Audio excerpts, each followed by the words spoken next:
Doctor BR Ambedkar 135వ జయంతి ఉత్సవాలలో భాగంగా మంగళవారం రవీంద్ర భారతిలో నిర్వహించిన ప్రత్యేక కార్యక్రమంలో జయంతి ఉత్సవాల కో-చైర్మన్లు దొమ్మాటి సుదర్శన్ బాబు, అల్లిబిల్లి మహేందర్లు, ఊదారి నరసింహకు తెలంగాణ రాష్ట్ర దళిత రత్న అవార్డును అందజేశారు.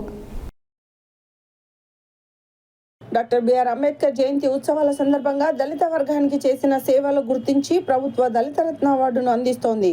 డాక్టర్ బిఆర్ అంబేద్కర్ 135వ జయంతి ఉత్సవాలలో భాగంగా ఎస్సీ ఎస్టీ అభివృద్ధి శాఖ మంత్రి అడ్లూరి లక్ష్మణ్ ఆధ్వర్యంలో యాదాద్రి భువనగిరి జిల్లా చౌటుప్పల్ మున్సిపల్ పరిధిలో తాళ్లసింగారం గ్రామానికి చెందిన ఊదరి నరసింహ తెలంగాణ రాష్ట్ర దళిత రత్న అవార్డుకు ఎంపికయ్యారు. డాక్టర్ బిఆర్ అంబేద్కర్ 135వ జయంతి ఉత్సవాలలో భాగంగా మంగళవారం రవీంద్ర భారతిలో నిర్వహించిన ప్రత్యేక కార్యక్రమంలో జయంతి ఉత్సవాల్లో కో-చైర్మన్లు దొమ్మాటి సుదర్శన్ బాబు, అల్లిబిల్లి మహేందర్లు, ఊదరి నరసింహకు తెలంగాణ రాష్ట్ర దళిత రత్న అవార్డును అందజేశారు. ఈ సందర్భంగా ఊదరి నరసింహ మాట్లాడుతూ తెలంగాణ రాష్ట్రం దళిత రత్న అవార్డు రావడం సంతోషంగా ఉందన్నారు. కొన్ని సంవత్సరాలుగా పలు సామాజిక కార్యక్రమాలు చేపట్టడంతో పాటు అణగారిన వర్గాల అభ్యున్నతే ధ్యేయంగా పనిచేశానని గుర్తు చేశారు. అన్ని వర్గాల సమస్యల పరిష్కారానికి తన వంతు కృషి చేశానని గుర్తు చేశారు. ప్రభుత్వం తనను గుర్తించి అవార్డు అందజేయడం జీవితంలో మర్చిపోలేని ఘట్టమన్నారు.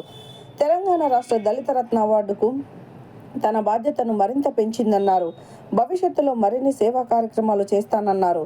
అవార్డు ఎంపికలో సహకరించిన మునుగోడు ఎమ్మెల్యే కోమటిరెడ్డి రాజగోపాల్ రెడ్డికి ప్రత్యేక కృతజ్ఞతలు తెలిపారు.